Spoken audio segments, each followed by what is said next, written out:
Hi, everyone. Welcome to the Change Your Mind podcast, where we explore personal development, spirituality, and science. I'm your host, Chris Ashley, and I am so excited. My guest today is an intimacy and relationship expert. So we are going to get into all the juicy stuff today. I can't wait.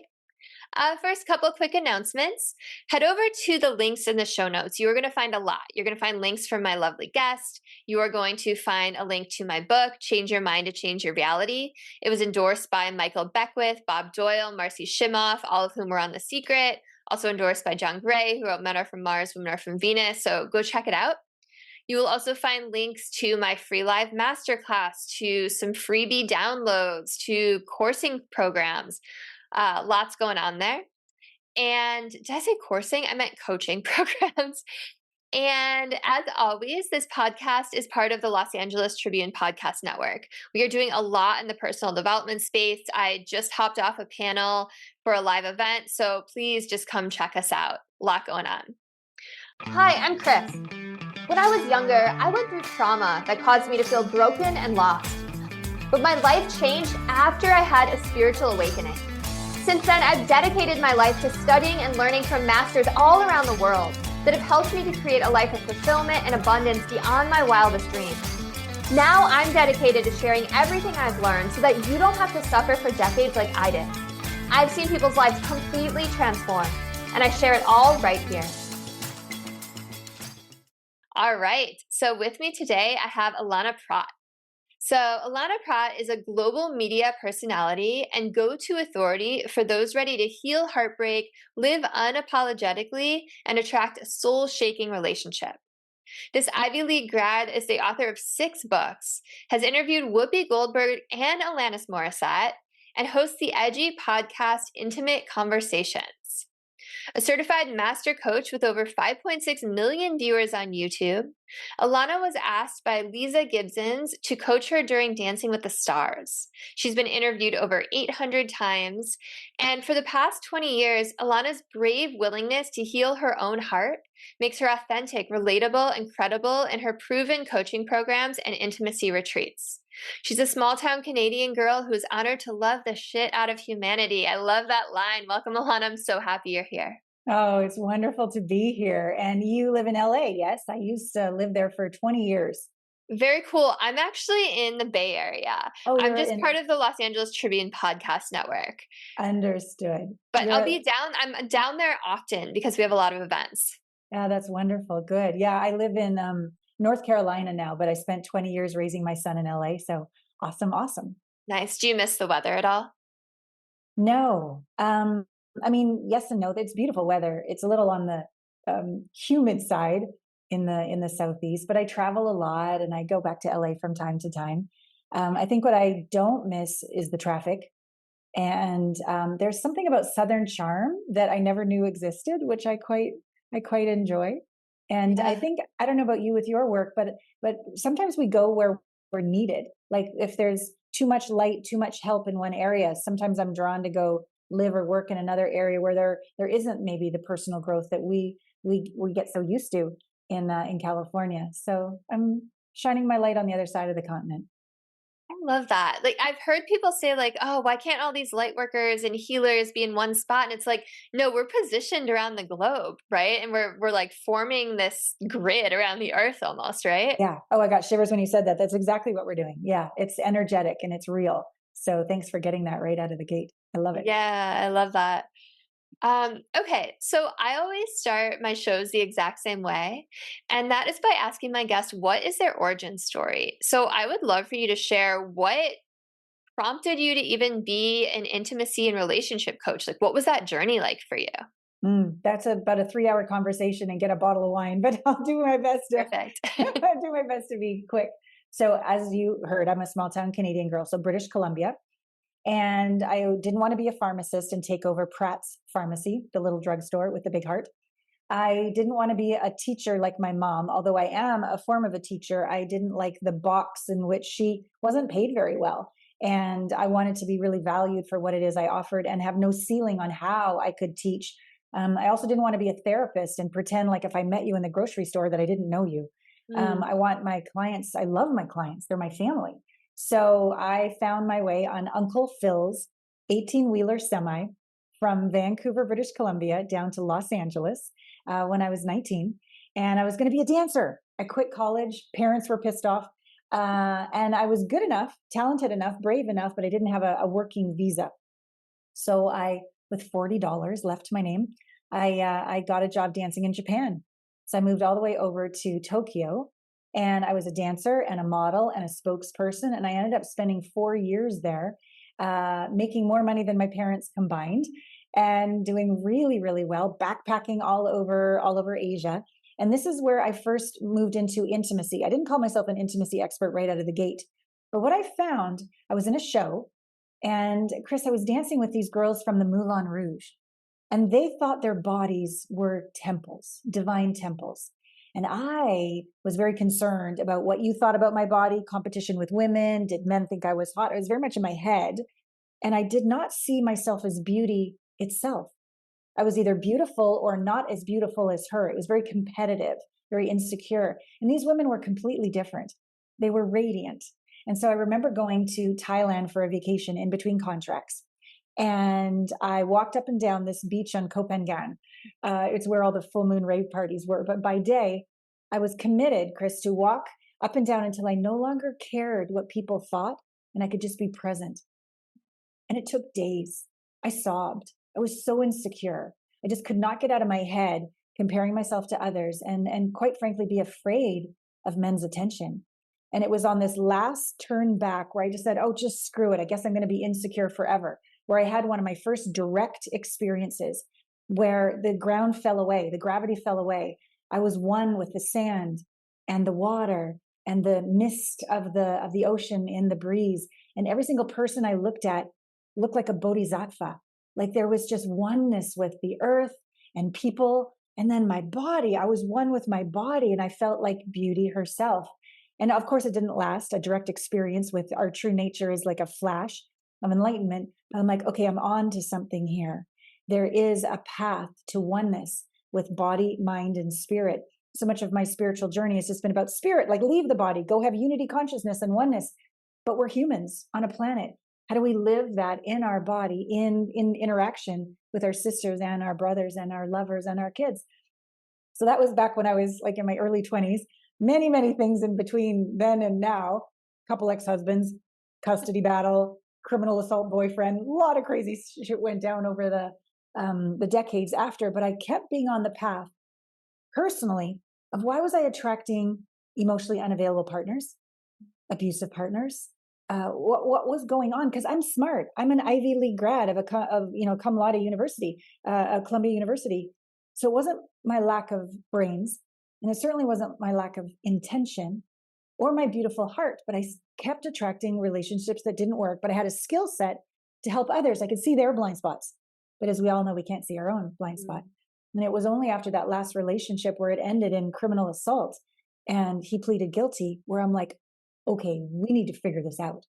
And what I discovered is that if we can imagine an iceberg, the tip of the iceberg, that would be our conscious mind, our beliefs, our thoughts, our stories. It's what we're aware of. But 95% is subconscious, the iceberg under the water. And that is a frequency sending out 24/7 what's going on in there. And I had level 4 hypervigilant trauma from being molested as a kid growing up. And all my body and my frequency was nonstop 24/7 going, where's the abuser to survive? Where's the abuser to survive? It didn't understand past, present, and future. It didn't have a better point of view. It was just mayday, mayday all the time. I had no clue until I began a certain type of protocol with plant medicine, psychedelic somatic integration. So it's not plant medicine that I did 25 years ago, like ayahuasca, which was great, or psilocybin, which was great. Like I know that I'm one with all, and that you are me and I am you and we are one. Like I know that, but it still didn't do any good to change my behaviors relationship wise. And it wasn't just romantic. It was also professional, financial decisions. It was across the board. And when I started this protocol, which you stay in tier 1 in the body, you're not drunk, you're not stoned, you're not checking out, you're talking with your facilitator. It's one-on-one, it's not a group journey. And my facilitator helped me stay in my body from leaving level 4 trauma all the way through level 3, 2, 1, and 0. And in that journey home, that's when the memories all came back. The smells came back. The sensations came back. The words came back. It was terrifying to discover what had happened.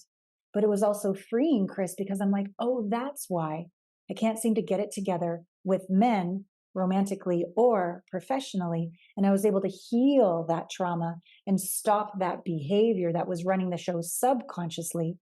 I had forgiveness for myself. And I became even more relatable to my clients who are very successful people with the best of intentions. They do all the work and they're spiritual, the whole thing, but they still can't quite get it right in their relationships. It's subconscious. It's not conscious.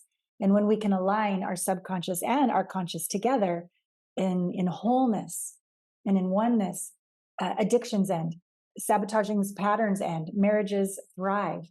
And it's been tremendously freeing for me and very fulfilling to watch my clients literally transform their lives. Wow, thank you so much for sharing all of that. You like lit up at the end when you were talking about how freeing it has been for you. Yeah. And wow, what a journey. I literally got goosebumps when you were talking about that moment of enlightenment on the beach. And you know, I have so many questions. I want to ask the deeper questions, but first I have to ask about this plant medicine journey. Like what is it exactly? What was it that you were taking? And what is the process called? The psychedelic somatic integration. So Okay. tier 1 is the body. Tier 2 is the identity and personality we create to survive the trauma of tier 1 held in the body. And tier 3 is leaving the body. It's oneness with God and universal consciousness and unity consciousness. So plant medicines such as ayahuasca, psilocybin are great to leave the body. Ketamine is also disassociative. But cannabis is an incredible legal plant to stay in the body. If you don't tell cannabis where to go and you use it to check out, she'll check you out. And you'll avoid all your issues, but you can use it to check in if you tell her this is what we're doing with the journey. And it's a hybrid, indica sativa hybrid. And so you're relaxed, but also aware. And it's extraordinary, the results that you get using a very recreational or legal medicine to keep us in our body and bring us home. And so there's a lot of MAPS trials with MDMA, MAPS trials with cannabis, MAPS trials with ketamine, some of these substances that have been phenomenal in helping literally eliminate PTSD from vets from war. And we don't need to go to war to have something happen when we're growing up that was just too big to process in the moment. And we left. And that was smart. We survived. Yeah. But in order to heal it, we need to go back into the body with a facilitator who's there with you through the really scary panic, terror, rage, and then all the self-hatred. What's wrong with me that we've been saying for decade after decade when we just can't get it right? There's always a tremendous amount of self-hatred in there as well. But the homecoming, it sort of feels like the oneness you have when you go out to tier 3. You get to feel that in your body, this wholeness, peace in your skin, no matter what's going on. I mean, I still obviously have emotions. I'm sad and mad, but I'm not triggered sad or triggered mad. I don't leave my body. I can stay in my body, have an emotion, stay present, and come back to zero. And I've never been able to do that. I was the girl that would run out of the house and freak out or blame. I just could literally be with certain situations that would happen that would trigger me to the best of my ability. I just couldn't. I wasn't weak, wasn't having a bad attitude. My autonomic nervous system wouldn't allow me to stay in my body, but now it can. That's amazing. And I relate to a lot of what you're saying so much. My listeners know I was also abused when I was a child. And that's what led to my spiritual awakening is,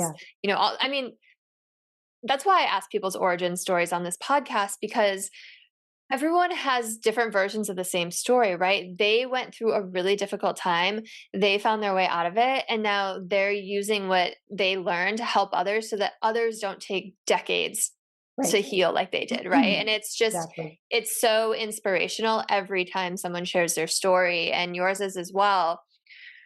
Okay, so I really like what you're talking about. Like most of our conscious mind is the tip of this iceberg, right? And there's just this depth underneath, and that's what's driving us subconsciously. So how does someone, and I know you were just talking about the plants, but like, how does someone even start to figure out that that's what's causing turmoil in their relationship or causing them to choose the wrong person? Like, how do they get down to that point? First would be awareness.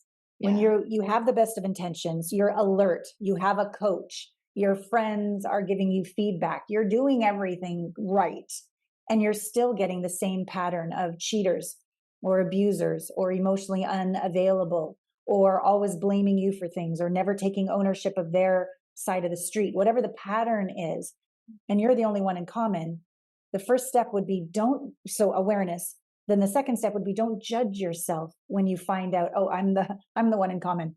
And I was the one in common with all the story that I told you. So awareness, don't judge yourself, and then curiosity. If these are the results, what might be the source, the cause of that effect? And then get with a practitioner who can support you in diving deep. So many of my clients are very clever people, very successful people, and they want to figure it out. They want to understand. It doesn't do any good. Those are harder people to work with because we'll be in the body, feeling an emotion, feeling a body sensation, and they'll kind of go, "Well, I got to figure it out. That doesn't make any sense." I'm like, "Just be quiet and just get back into the body." Unfortunately, we don't have legality around MDMA in America, but it is over in Australia. And I was just there in July doing these journeys with 3 women over there. And that's another beautiful medicine that softens the mind, helps us stay in the heart more, helps us feel more. So these medicines used in very low dose, I don't want to give them a fish. I want to teach them to fish. I want to teach them how to listen. I want to teach them how to feel.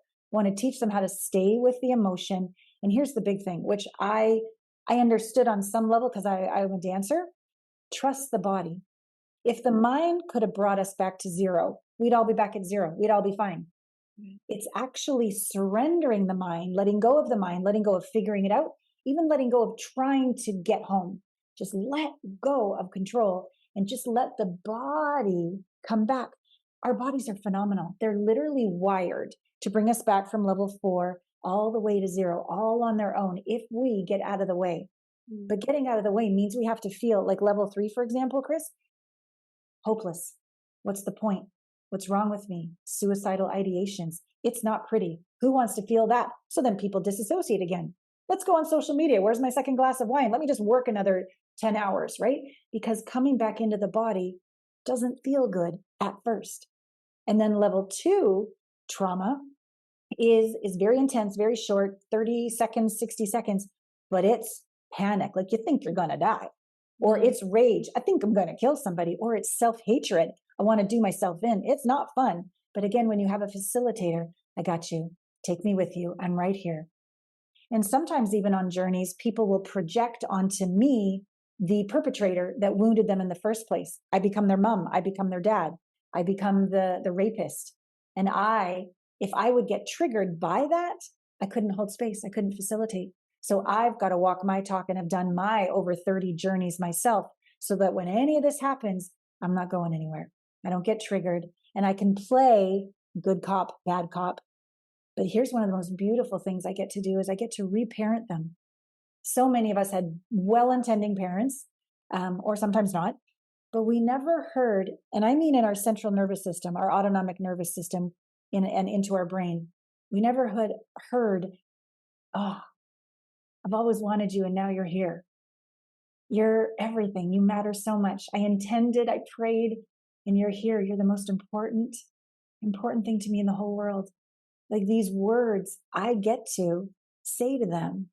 I get to hold their hand in a way where maybe they were abandoned or left alone. I get to literally, in that neuroplasticity, which happens when you use plant medicine for about 2 weeks, it's this opening, a dissolving of the cellular matrix so that we can literally rewire our brains. This only happens when we're a kid and an adolescent, then we're done. But the gift of plant medicine used this way, with guidance of a facilitator, we get to literally rewire our secure attachment to ourself. So it's a huge responsibility. of what I say and how I be to help them. But it's also so beautiful to see them soften and to feel, oh my God, I am enough. I'm actually enough. And then no matter what happened in your past, we can rewire it now. So you can have a new lease on life and freedom no matter what. That's so beautiful. And as the mother of a 7-month-old, I'm like Oh, thinking about these things all the time, right? When yeah. you're talking about how like kids are literally like sponges, they're in theta brainwave and it's well intentioned, but like you might say something different one day and they'll cling to it, right? And Yeah. it's a lot of responsibility. So it's such a beautiful thing that you get to help people rewire that. Yeah. So you mentioned a couple weeks. Like how long do you typically work with someone? And I know that there's this idea of like you need to like feel those emotions to move through them. Like what does the healing journey usually look like? Yeah. I don't take on clients for less than a year. Everybody comes into my program for a year. Not everybody does these psychedelic somatic integration journeys with me, but the ones who do, everybody regardless comes in for a year because I'm not interested in giving relief and then they crash. I'm interested in lasting change, teaching them to fish versus giving them a fish. What happens with these psychedelic somatic integration journeys, the journey itself is not the quick fix. It's what we get to integrate, excavate, and bring back to zero. Then the real work begins, the real integration begins. So we do private sessions, we do weekly group sessions, and we do an annual retreat. So you're in community, you're one-on-one with me, and we have these psychedelic somatic integration immersions. And what I find is this tier 2, so we talked about tier 1 is the body where the subconscious trauma is held. When that's cleared away, the identity on top of it's like, who am I then? I don't have to be this way with guys, be this way with gals. I don't have to, is this the job I want? This isn't who I am. Where am I living? Like there's so many things where you get quite destabilized and disoriented. So you need a facilitator, you need a community where you're there for the year as you go from destabilized to stabilized, disoriented to oriented. And what arises, even though it's intense and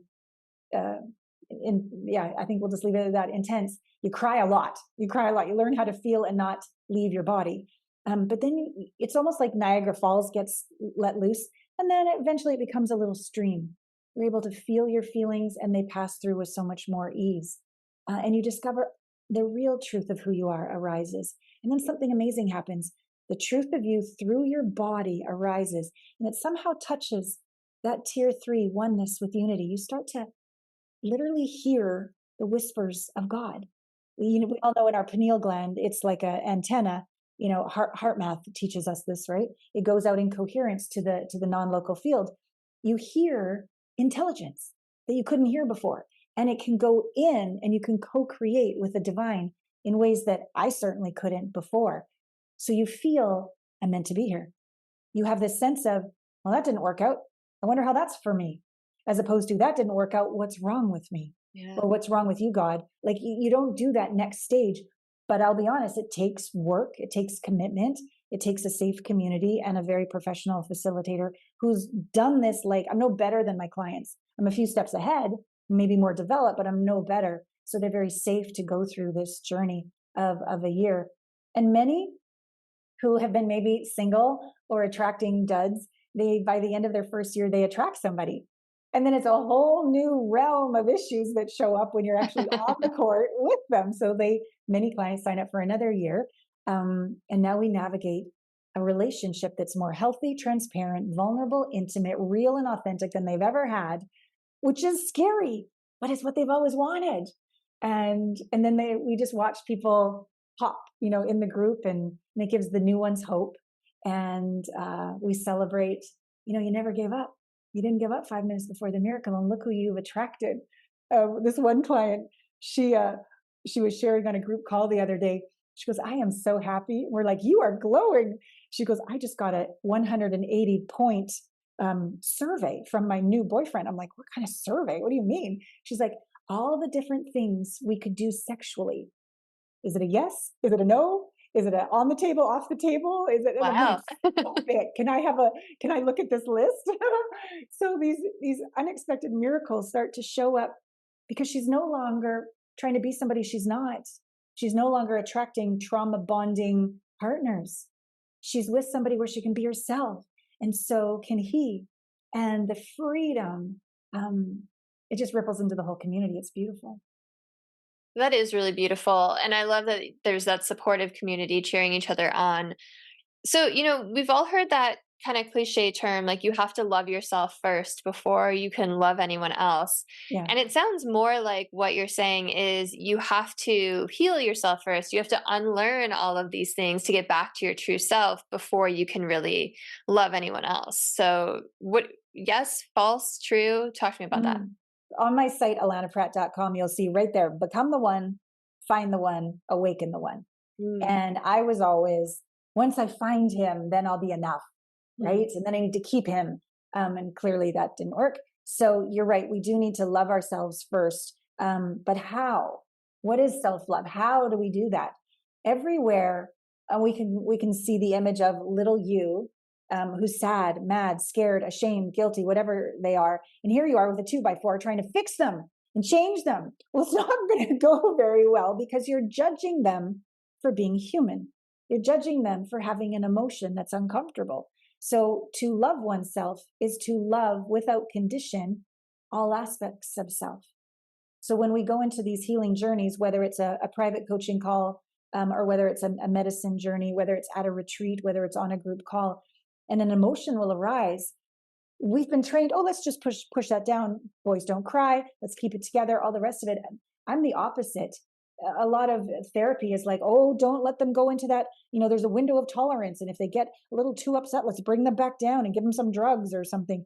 I'm the opposite. I'm like, where's the shadow? Like, let's go in. And so let's be with little you who's terrified and not fix her, change her, or try to make her feel any better. Can we be love without condition and be present and be in our body and feel?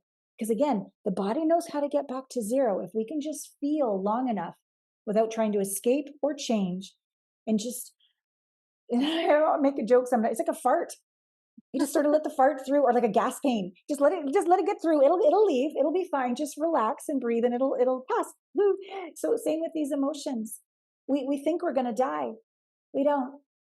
It's uncomfortable, but then we don't just have fear turn into peace. We don't just have self-hatred turn into self-love. We don't just have, terror, panic turn into peace, or rage, fury turn into calmness. We do, but it's not like we get rid of those bad things. There's an alchemy that happens because we can't create or destroy energy, right? So it has to only change. So literally we're alchemizing, is that a word? We're creating alchemy with these uncomfortable emotions, and they turn into superpowers that are embodied for the rest of your life. So when you go through one of these, it's a coaching call or a journey or what have you, we're going to be excavating some really uncomfortable things. We're going to feel them. But when we're done feeling them, they've literally transformed into a higher vibration. Like you earned it. You became confidence. You became surrender. You became forgiveness. It's not a cognitive thought. It's an embodiment. It's a vibration. And no one and no thing and no circumstance can take that away from you. And so over a year, when there's all these different emotions that we begin integrating, you feel not happy because of the circumstances. You feel joyful for no reason. You don't feel strong. I got through it. Aren't I good enough? No, you just feel like courage itself. Like, bring it, life, what you got. I'll always get back up again. And if I fall down, I won't judge myself anymore. I will get down in the gutter and I will say, hey, that was tough. And we'll have compassion with self. And then we'll get up. We don't have to ever judge ourselves again. Yeah. And I love that description because that's what it's like to be healed. Right. And so many people don't understand that, right? It's you have a choice at that point, right? You can choose to be joyful today, right? You can choose to feel whatever it is you want to feel at that point. You're not led by your emotions because you're so triggered, right? Like you said, you're embodying it. So Another thing that you apparently talk about that I really want to ask you about is you're all about conscious relationships. And you even said like you work with people, for the second year once they've manifested that perfect person that happened. So talk to me about conscious relationships. Like how does someone behave and how are they being in a conscious relationship? Mm. So I would say unconscious is when you're not in your body, you blame others, you blame life, you blame yourself. You're spinning in your head, coming up with excuses, you're letting fear run the show. I would say conscious is not like you don't have fear anymore, but you're aware of the fear. You're not going to judge other or self. You're going to sit in the fire. You're going to integrate it into more courage and bravery as you engage in life. So that would be like a conscious way of engaging with an emotion. So then we bring that into a relationship and our partner does something annoying. Because you can be with your own emotions, sit with them, they do something that triggers you or annoys you, and you don't make them wrong. You don't leave or abort. You don't try to fix or change them. You don't make them the source of your safety nor the source of your demise, right? You're two sovereign whole beings, each doing your own work. And I didn't do that for my first two marriages. They were the source of my worth and safety. And so I tried to be a people pleaser so they wouldn't leave, or I tried to change them and fix them so they could be what I thought I needed because they completed me. So that didn't work. So now that I've chosen, and with my clients, we choose to take full ownership of our own self, be conscious ourself, be whole ourself. It's now this conscious relationship. You could call it, instead of a soulmate, maybe like a whole mate. That's a way Dr. Mark Gaffney and Dr. Barbara Marx Hubbard, before she passed, would speak of. And I love this because what happens when it's two whole people together, not perfect, because we never get there. I think we're always doing the work. But two whole people who take full ownership and do the work and grow, it's not 1 + 1 is 2. It's 1 + 1 is infinity, because this figure 8 starts to happen. Back in the transactional soulmate, you complete me, it's like transactional back and forth. But in a whole mate or conscious relationship, it's this figure 8 that goes back and forth. You literally, by who you're being, and you're a stand for them, and you love them, and you're not going to fix or judge them or control them, you become this energy that awakens something in them that was asleep. That in the presence of this relationship, they become more. And then the same goes the other direction. And so it's 1 + 1 is infinity, not just for yourself and for each other and for your children, your beautiful 7-month-old, but for humanity. Like all of life gets better because we are in this conscious relationship. It's easy to be asleep and it's hard to be awake. So to be in a conscious relationship means you've got to own your shit all the time. You got to have your own women's group or your own men's group. You've got to have date night. You've got to do dyad practices, communication practices. You need to water the plant. You need to clip off the leaves that are dying. You need to be curious every morning and grateful and shower them with sunlight and sunshine of praise and appreciation. It takes more work, but 1 + 1 is infinity. That outcome, that result, I'm in, because it's magic. It's gratitude that brings you to tears. It's, again, waking up for no reason and feeling fulfilled, peaceful, and grateful. The couples that come to me, because I work with singles who tend to find the one after they become the one, but I also work with couples who want to change the one, and that's not working. So they become the one, which awakens the one. And I cannot tell you, it's probably about 25% of my business is couples and 75 singles who find the one. But these couples come and they might have been together for 25, 30 years, and they've never heard each other. They've talked at each other, but they've never actually heard each other.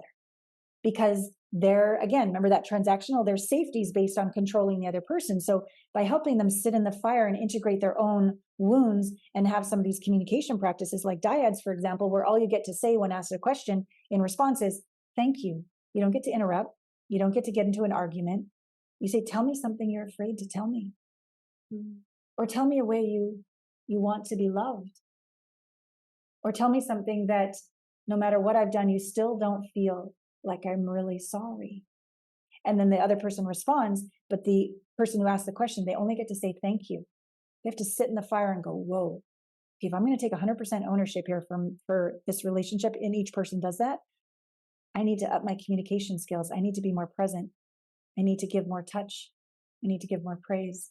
I need to let that go, whatever it is. And so couples wake up real quick in the container of this way of being in a conscious relationship. And it's wonderful some of them are on a brink of divorce, choose drinking or the family, right? Choose to stop being a workaholic and be present with the kids, or I'm done, like on the brink. And in a very short period of time, relatively, 3-6 months, happier than ever, but not happy, like that rich gratitude of, wow, we almost called it a day. And now we're together better than ever. And it's rippling into the kids. It's rippling into the community. And then when these singles on the calls watch the couples have these transformations, they're like, I want that. That's what I want. Yeah. And I say the same thing. I'm single, so I want that too. Together we rise. That's so beautiful. And, I can't help but think of my own relationship with my husband as you're talking about this. And we've had those, maybe not like those exact questions, but we've had those moments where it's like, let's just sit down and talk and be like, what are some ways that you want to be loved that I'm not loving you? Or what are some things you need that I'm not giving you? Because it's so easy to just get wrapped up in the day to day. Yeah. Right. Especially with a baby. It's like, sure.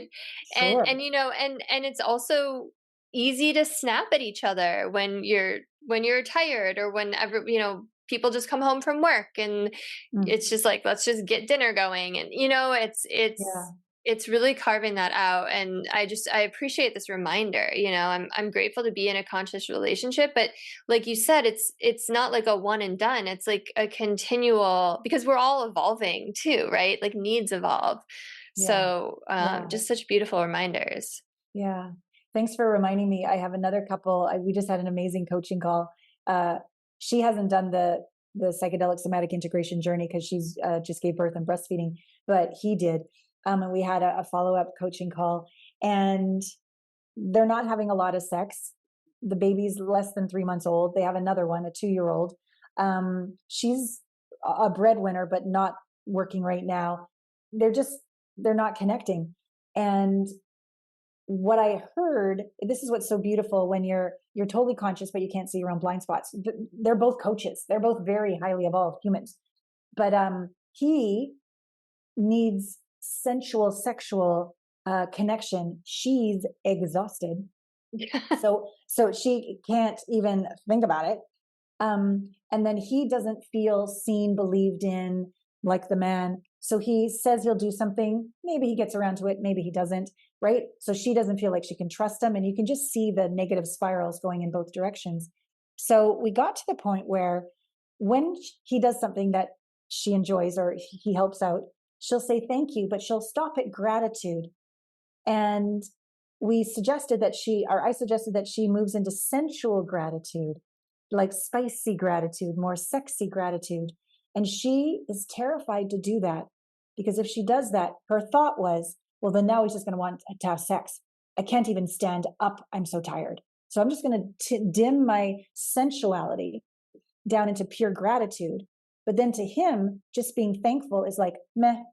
And he doesn't have that. He really feeds off of her sensuality for work. So her conclusion was, if I be sexy saying thanks for washing the baby bottles, I'm going to have to bend over and he's going to do me. And I don't want to do that. Yeah. But that was actually incorrect. And we spoke about it. He's like, no. I mean, yeah, I would. I'd love to do you anytime. But no, if we could put in the books once a week, sex night, sensuality night, and I can look forward to that, I can use your sensuality to knock out that website, to get on the call with my next, lead. I can be more enlivened by your sensuality. And she's like, really? She goes, I want to give you my sensuality. I feel good when it flows through my body. I just only have this much energy. So we created this boundary. We created this agreement. If you, then I. So if you, he said, would be willing to say thank you with, and I can't wait till Thursday because it's our sexy time. He's like, yeah. And he goes off and he gets more done. And then if he would say to her, what she needs every day is not just we got this, because they both were equally contributing financially entrepreneurs. But now that there's the 2 kids, he's taking over the money right now. And it's terrifying her. It's making her feel guilty and scared. So she needs him to say, I got this. Not we got this, I got this. But then she's like, that's actually not enough either. I got this, and I need to know he did it. I need the result. For me to actually calm down, I need to see a checklist. And so we were totally naughty. And I'm like, okay, got this. So if you would do what you say you're going to do, the bookend, I got this, and then read the checklist, you're probably going to get a lot of blowjobs. I'm just saying right now. And they both like totally laughed. She's like, oh, yeah, if you would give me a 7-point presentation of everything you did, drop your pants, I'm in. Oh, they were laughing. But the playfulness was back because they were each able to ask for what they wanted with more support from me to get really to the core of exactly where the fear was of going all the way to give, all the way to receive. And now we got that figure 8 that I was talking about before. Before it was very polite transactional gratitude. There's nothing wrong with that, but it wasn't feeding either of them and they weren't in the flow together. But by being willing to bring in this sacred intimacy, verbally, physically, energetically, taking actual steps, all the things, they were right back on the same page again. And it was beautiful. I love that story so much. And it was making me think that, oftentimes we will get frustrated, we meaning everyone, will get frustrated because we want something from our partner, but we don't take the time to really drill down. Like, that's why a coach is so great. Like, an expert like you, right? We don't take the time to drill down, like, what is it that I actually need to see? Instead, we get defensive or we snap or we get bossy or we nag because we feel like our needs aren't getting met, right? And so the other person reacts and then it's happening with them too. But it would just be so much easier if we could just be like, this is what I need. But sometimes we don't even realize it enough to verbalize it, right? Yeah. Yeah. Well, and that's another thing about being in our body or disassociating. When it's just too much overwhelm, we do this little respite thing and we go out of our body and we disassociate just to like try to keep it together. And we look calm, but we're really kind of checked out. We're numb. So to come back in the body and to feel our feelings, which will direct what we actually need, is scary. It's hard. It's depressing. It's suicidal. It's infuriating. It's panic. It's all these things. It's self-hatred. It's all, I'll just leave again. But then we never get in touch with what we really desire. So that's part 1. Part 2, I don't know how you were raised, but like, I can do it myself. Like, I want to be this, I can do it all on my own, and boys don't cry, and women are badass bitch bosses. And like asking for help is scary.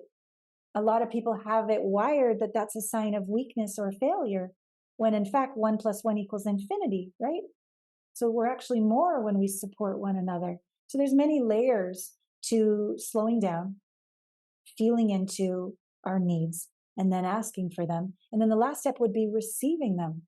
Do we feel worthy of support? Do we feel worthy of someone having our back? Do we feel worthy of saying, I don't have the energy, thank you. Thank you for helping me. And not shaming ourselves, blaming ourselves, feeling inadequate, and not even receiving this beautiful gift that we just had the courage to ask for, but we can't even let it in. So for this last couple we were speaking of, so much of her worth has been about being such a successful businesswoman. And he's going to pay off her credit card. She was having trouble receiving that because her worth was her accomplishments. So that's another piece about this whole cycle. Is your worth and your accomplishments collapsed? Or can we uncollapse them? Our worth is our worth. I am that I am. End of story. My accomplishments, they come and go. The size of my ass comes and goes. The size of my bank account comes and goes, right? These are things that change, and I love all that I've accomplished. But when I'm really getting down on myself, I have to wonder, have I collapsed them again? Am I only going to be happy when I get the outcome? Or am I willing to be enough fulfilled today on every single step of the journey and not wait till the end or wait till I get what I want to be whole? That's actually the last relationship I was in, Chris, was the biggest homecoming for me in terms of finally not needing him to be a certain way for me to be whole. And it was painful, but it was very helpful. He's a very driven man, always go, go, go, not so present. And he forgot that the Christmas present he got me, tickets to go see Alanis Morissette. He's in a band. And so his band got offered a gig the same day. So he sold the tickets and he didn't tell me. And it hurt. And before all the integration work that I'd done, I would have blamed and stormed off, gone to the beach, cried my face off, done something like that. But I'm practicing. I sat there right when he told me that. And I just kind of outwardly expressed what I was going through in the moment. Devastated. And he looked at me and I just closed my eyes, devastated. And I felt for a good 90 seconds devastated. And I let my body on its own go to the next place, hopeless. I'm not important. I'm not valued. And I let him watch me feel through all of this. And then I let my body go to the next place. And it was that, like that relief place. I'm like, you forgot. I forgive you. And that took probably about 4 to 5 minutes to actually watch me go through all of that in real time. And normally when he had done things similarly in the past, I would have reacted or stormed off.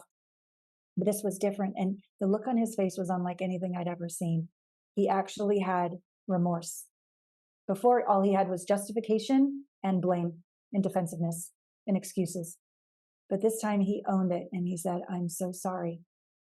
I am so embarrassed that I forgot that that's what I got you for Christmas. Please forgive me. In the end, that was still an overall trend in the relationship. So the relationship didn't make it, but it didn't end in that blame thing. I felt proud of the evolution of my own consciousness within that relationship to not have his behavior determine my wholeness. My wholeness is my responsibility. Yeah, absolutely. And it's like such a amazing moment that you came so far, right? And I it seems like he wasn't defensive in that moment because you weren't blaming him. Correct. Totally. Right? 100%. 100%. Yeah. Yeah. Because it's like we can only be responsible for our own reactions, not someone else's. Right. But if we react true to ourselves and communicate effectively and even like listen with empathy, then that other person isn't going to get so triggered either. Totally. It's good for all. Yeah. And that's why I say 1 + 1 is infinity. What does that really mean? It means we actually both grow into better people together for ourselves and for the world. That's what a conscious relationship is. Yeah. Yeah. I love that. It's like you're side by side as a team, which is how it should be. So I wanted to ask something. You were talking about feeling worthy of accepting that gift. And you were talking about your client whose husband was going to pay off her credit card. And I was just thinking in the moment, like, if that was me, would I be feeling unworthy? And I was like, I would be feeling guilty, right? Because it's like, if that was my sense of worth, like my career and bringing that to the table, and then I had to kind of forgo that because of, my current circumstances, I would feel guilt. And it made me wonder, like, when we feel guilt, is it really unworthiness? And guilt is kind of that top layer, that top emotion. And I'm just curious what your thought is. Yeah, it's a really great insight. Guilt is self-punishment. Oh, totally. That's the way I see it. So who would punish oneself? Someone who hates themselves, criticizes themselves, loathes themselves. In all of my coaching journeys, there comes a time when we finally face how much we hate ourselves, sorry. And normally we just blame each other. But we can really get real with what's under the guilt, what's under the self-punishment. What is the presupposition of needing to punish ourselves? I must be wrong. I must be bad. I hate myself. If I was only different, everything would be different. And when, not to fix it, but to sit in it. And when clients, including myself, have sat in this self-loathing, if only then, right? That dynamic. When you really sit in it long enough, and you can just be with, I did my best. I did my best. I remember I did a psychedelic somatic. I did 4 in a row, actually, just last month. And the last lady, very successful woman, still hadn't forgiven herself, loved to hate herself. And we finally got at the very, very end, I did my best. And she just started sobbing, but she had to feel through how much she hadn't forgiven herself, all that her daughters had to go through, all that, the carnage of her decisions. And she finally got to, I did my best. And then everything just gets very quiet. And we no longer need to have the feelings of guilt just don't really live there anymore.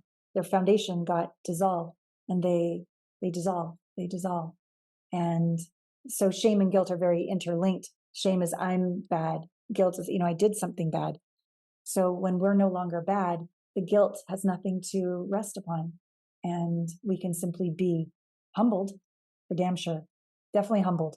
I think I'm more humbled than ever, and more gracious to receive things, and more quick to apologize, more quick to own my things, because there's nothing to get defensive about, because I've already forgiven myself. I'm already home inside of myself. Before that, just the slightest bit of you even looking at me weird, I would start to justify and get a bit of an edge up or plead and prove my case. I don't need to do that. I mean, I'm not perfect, but I don't do that much anymore. I can actually get into the other person's world and go, wow, from your point of view, I can totally see how you feel that way. I'm so sorry. I never was able to do that before. And then they feel so seen. And then they're able to go, oh, well, actually, it was just made me feel triggered and made me feel not enough. And we just get into this vulnerable, intimate moment of truth. And it's exquisite. And it brings people closer. It's how you resolve conflict into an even closer relationship. Wow. That's incredible. That's so powerful. And that's a place that I'm like striving to get to right now. So, it's very admirable.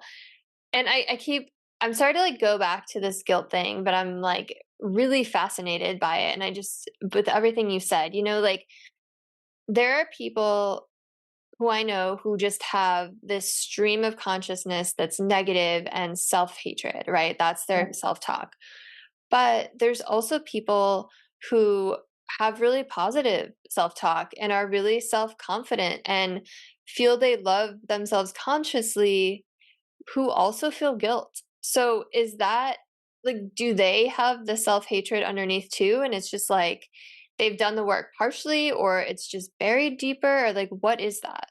I'd have to talk to them about what they were guilty about, I think, to get to see whether it was actually subconscious and unintegrated trauma or triggers, or healthy guilt, I guess we could call it, is when you were not conscious for a moment, because nobody's totally perfect, and you did something without thinking, and you feel a sense of remorse or regret.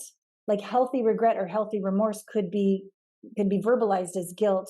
And that's actually good, because it will inspire you to be more present next time. It'll inspire you to own where you messed up. It'll inspire you to clean up your mess. So it could be a healthy way for you to be humble and own your mistake. Or on the other hand, like you were saying before, it could be, as we said, the conscious mind is quite small. It could be an indication that, oh, there's actually some subconscious work to do in there. And let's go have a look. Even though when I go into working with somebody for a year, we know where they are and where they want to get to, and that's our intention. How we're going to get there, shit if I know. And when we go into all of this subconscious work, we reveal things that I don't know. I might have an intuition around it, but it's subconscious to them and subconscious to me. I don't know. But as we go in, we're like, oh, we put the pieces together. All the puzzle pieces start to fall into place, and now it all makes sense that this is how you were raised and this is what you chose. And then that's when the kind of the click happens, or the big aha and the transformation happen, is when our spinning mind doesn't have to go, why at 3 a.m. in the morning? Why did I do that? Why didn't I? Why? When the why can get quiet and it all makes sense, because we've integrated what's actually running the show.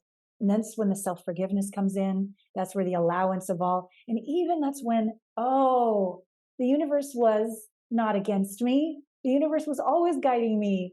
Oh, thanks, universe. Wow, you really have my back. Like you have a sense of peace in your skin and safety on the planet when it all makes not sense up here. It's almost like this aligned. When everything's aligned, you're like, okay. Because I don't know about you, but some things that have gone down, I was like, God, hate you. How could you? And when I was like, oh, that was how I needed to learn that lesson. In hindsight, got it. That was tough, but thank you. I did the work. You knew I would do the work. That's why you gave me that. Got it. And now look what's possible.